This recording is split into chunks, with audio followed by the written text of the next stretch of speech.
Hello tout le monde, aujourd'hui favori qui arrive un tout petit peu en retard puisque c'est un petit peu en décalé vu que j'étais en vacances et que je tenais quand même à vous publier ces favoris avant le haul. Honnêtement j'avais juste très envie de faire cette vidéo parce que j'ai plein de trucs à vous montrer, pas seulement en beauté, donc on commence avec les favoris. La palette pour le teint que j'ai le plus utilisée, c'est une palette d'highlighter que j'ai depuis quelques temps. Je l'avais achetée à Sephora du coup et c'est celle-ci avec Nicole Herrero de Anastasia Beverly Hills. J'avais 6 highlighters full size avec des teintes vraiment un petit peu rose, pêche, neutre. Notamment cette teinte là, celle du milieu, la Glow Getter, elle est trop belle. C'est celle que j'ai aujourd'hui notamment. Même à y réfléchir, je n'utilise que deux principalement, à savoir la Daydream et la Glow Getter. Mais la Kitty Cat aussi des fois par-dessus un blush mais léger. Après bon, celle-ci elle est beaucoup trop claire et les autres je les trouve trop foncées. Donc voilà, c'est vraiment ces deux que j'utilise, mais c'est une jolie palette si vous cherchez des petits highlights sympas avec des jolies couleurs. Pour les yeux, énorme favori, et ça vous le connaissez déjà si vous suivez mes vidéos. Donc petit questionnaire, quel est le produit révolutionnaire pour les yeux dont je vous ai parlé là il n'y a pas très longtemps? Le Vamp Stamp, bien entendu, bien joué. Non, c'est bien le Vamp Stamp, ce petit tampon pour le liner. Oui, si vous voulez en savoir plus, je vais pas en parler dans cette vidéo, je vous dirige vers la vidéo en question où je le teste en direct, où je vous en parle et tout. Mais pour l'avoir donc du coup essayé depuis quelques temps, maintenant je peux vous le dire et vous le redire, c'est génialissime. Je n'ai utilisé que ça, j'ai pas refait une seule fois, mais je viens pas une seule fois mon liner sans ça, tellement j'y suis habituée en fait, c'est simple. En fait ça vous sert de marqueur pour créer votre virgule et après faire votre liner. Moi je fais directement avec mon liner, le Pink Ink de NYX, je le colorie en fait et je marque et ça marque aussi bien. Et du coup ça permet de tracer votre virgule, d'avoir un repère et franchement je l'ai pas raté une seule fois depuis et j'adore. En fait c'est juste une habitude et la bonne nouvelle c'est que ça arrive ou c'est arrivé peut-être déjà chez Sephora. J'ai vu à la journée presse, j'étais trop choquée alors que ma vidéo allait être en ligne genre quelques jours après et du coup ça arrive chez Sephora donc c'est trop cool. Moi j'avais acheté sur Cult Beauty pour info. Toujours pour les yeux un mascara mais genre phénoménal. Je sais pas quel adjectif choisir pour dire à quel point il est incroyable. J'ai l'impression de me répéter à chaque fois que j'ai un coup de cœur mascara. Ils sont rares. Le dernier c'est le Pump and Volume de Dior qui est génial. Mais celui-ci il est encore mieux et surtout il est beaucoup moins cher. Enfin, déjà la brosse. Moi je vous avoue que quand je l'ai vu j'ai eu peur, je me suis dit mon dieu ça va faire un tas de paquets, on va s'en mettre partout, ça va pas être si génial que ça parce que c'est une brosse en poil comme ça mais qui retient beaucoup de matière. Et bien étonnamment, donc déjà ça trappe les cils à la racine et ça apporte un volume, une longueur des cils noirs, enfin ça fait un effet faux cils. En général les marques aiment bien utiliser cette phrase là pour vendre leurs produits, surtout quand il s'agit donc de mascara bien entendu. Effet faux cils, en général c'est jamais le cas ou très rarement, mais là pour que je le dise c'est que ça fait vraiment un effet faux cils. Par exemple j'ai essayé sur des maquillages neutres, on dirait à chaque fois on me demande si j'ai des faux cils, alors pas du tout. Sur des smokies, sur des maquillages plus foncés comme aujourd'hui je porte pas de faux cils, j'ai que celui-ci et ça fait des cils hyper longs, hyper fournis. Enfin, c'est incroyable, à chaque fois moi je mets 2 couches à peu près et c'est suffisant. Je travaille bien sur le coin externe et franchement c'est incroyable. Et en parlant d'énormes favoris, je ne pouvais pas ne pas mentionner ma petite palette. Je vous l'ai dit sur Insta, j'en ai fait une vidéo, enfin bref, on sait que j'aime la palette des Heurdesk. Je sais pas si on peut se rendre compte à quel point je l'ai utilisée, mais genre je n'ai utilisé que cette palette.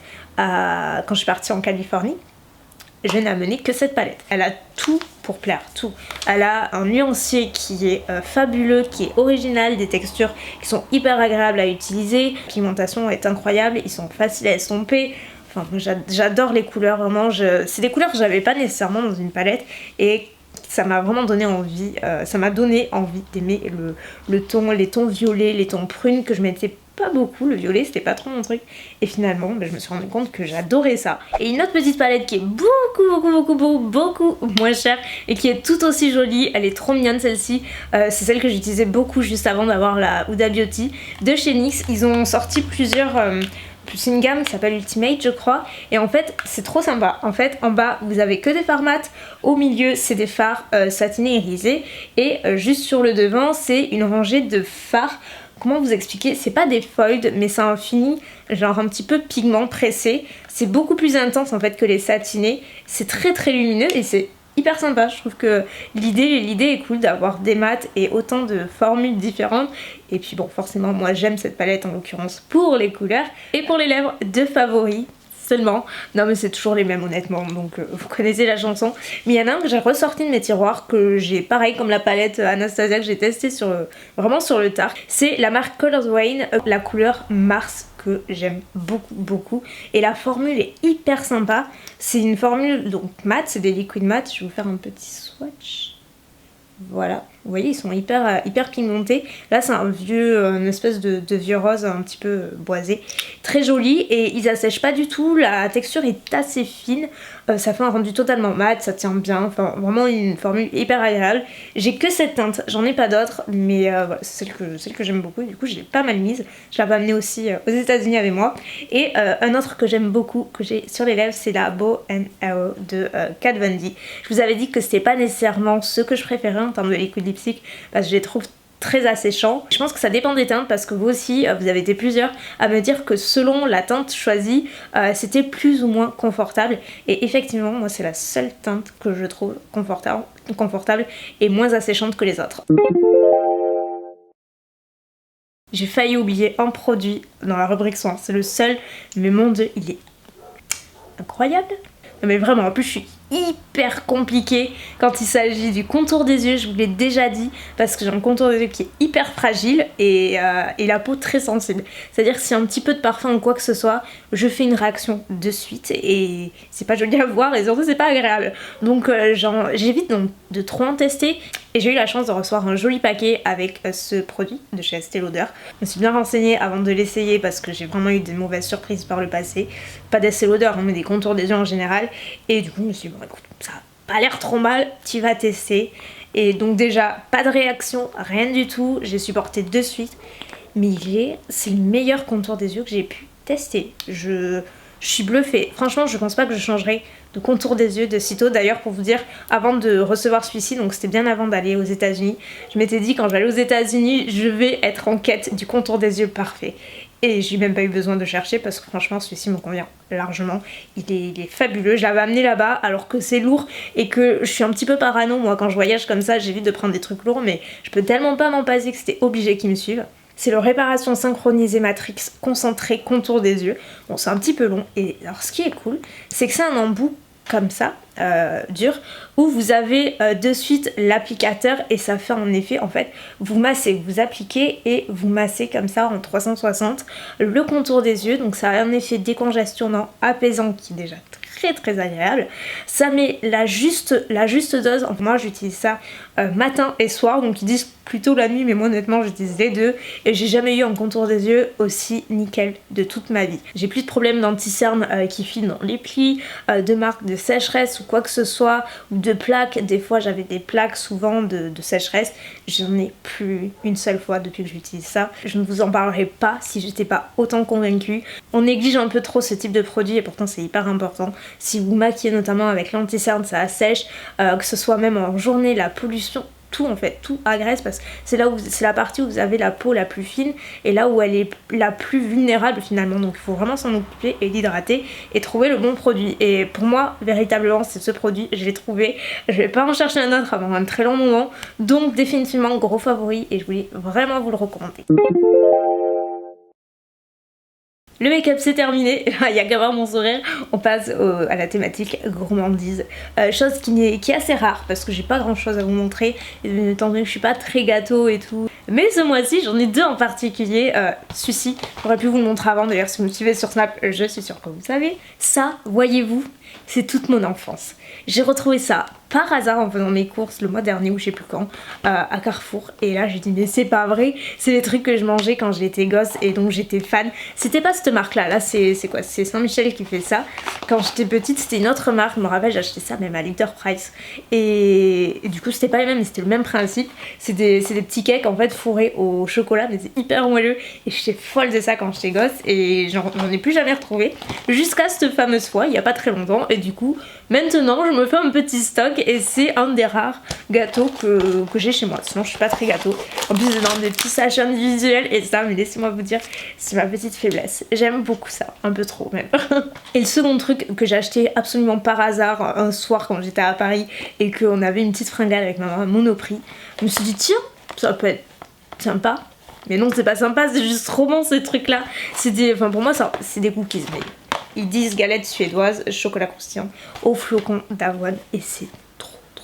Le problème c'est que je n'ai pas de Monoprix chez moi, à mon grand désespoir. Et là laissez-moi vous dire que toutes celles qui ont un Monoprix, là, vous avez énormément de chance, que ce soit en termes de beauté et de bouffe, il y a plein de trucs qui sont exclusifs. Je n'ai pas Monoprix, mais je sais ce que je perds, voilà.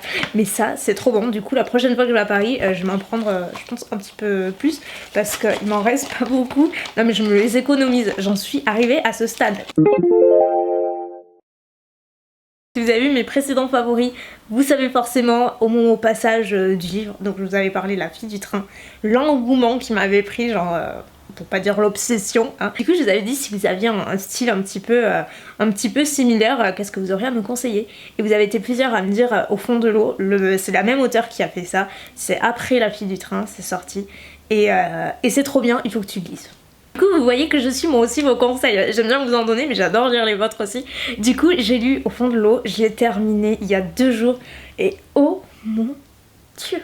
En fait cette auteure, donc c'est Paula Hawkins je crois, elle a un talent mais qui est fou pour garder le lecteur en haleine, genre du premier chapitre jusqu'au dernier, et à la fin, mais t'as toujours un final qui est monumental. Il y a une femme qui est retrouvée morte dans une rivière, donc dans une petite ville où il y a assez peu d'habitants, tout le monde se connaît. Donc là, la femme en question s'appelle Nell, elle a une fille, ado, donc qui se retrouve du coup orpheline. Sa sœur, donc la tante de cette jeune fille, revient à Bedford pour s'occuper d'elle et surtout répondre à l'enquête de police qui va suivre pour savoir ce qui s'est réellement passé, si c'est un suicide, si c'est un meurtre, et surtout il faut savoir que par le passé d'autres femmes sont mortes dans les mêmes conditions au même moment dans cette même rivière. Donc il y a vraiment un passé avec cette rivière et avec la mort qui tourne autour de cette ville, et c'est juste, au début c'est un peu angoissant, c'est en fait c'est intriguant, je dirais que c'est surtout ça le mot, c'est hyper intriguant et on veut juste savoir ce qui s'est passé.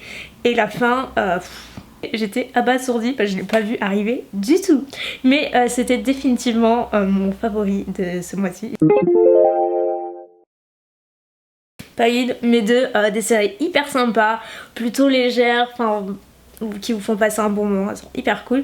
La première c'est une série plutôt girly, si vous avez adoré Sex and the City, je pense que vous aimerez beaucoup The Bold Type. Ça suit 3 meilleures amies qui sont journalistes dans un magazine de presse féminine qui s'appelle Scarlet à New York, donc voilà, il y a quand même plusieurs similarités et c'est un petit peu le même temps en fait, c'est très frais, très fun, très féminin, c'est sympa, c'est hyper rigolo. Au moment il n'y a qu'une seule saison, et je sais pas s'ils vont faire une deuxième saison, j'espère très très fort parce qu'il n'y a pas beaucoup d'épisodes en plus.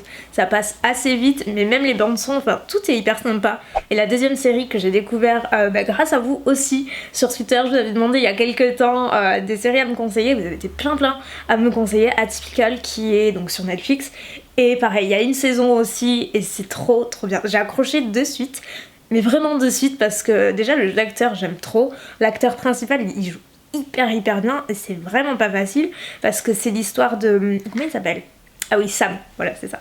Je cherchais parce que ça me travaillait. Sam en fait, il est donc c'est un ado de quoi 16 ans je pense, un truc comme ça, qui est autiste mais qui a une vie vraiment qui essaie d'être le plus indépendant possible. Donc il vit avec ses parents et sa sœur qui est aussi au lycée. Et en fait l'histoire commence où il se met en quête de trouver une petite amie.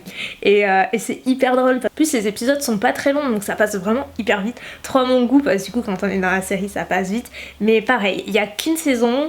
Il y en a beaucoup qui disaient que ça allait s'arrêter là, mais au vu du succès de la série, ce serait pas étonnant qu'il y ait une deuxième saison. En tout cas, j'espère très fort, ce serait trop cool. Bon, mais je crois que j'ai fait le tour. C'était les favoris dont je voulais vous parler ce mois-ci. En tout cas, n'hésitez pas à me dire quels sont les vôtres. Si vous avez des recommandations dans toutes ces catégories-là, n'hésitez pas, parce que maintenant vous me connaissez plutôt bien. Je suis sûre que vous me connaissez même mieux que mes parents. En termes de goût, c'est sûr, vous passez rarement à côté. Donc n'hésitez pas à transmettre vos bons plans. Sur ce, moi je vous fais de gros bisous. Je vous dis à samedi pour le rendez-vous du haul qui est énorme. Donc préparez-vous et je vous fais en attendant de gros bisous.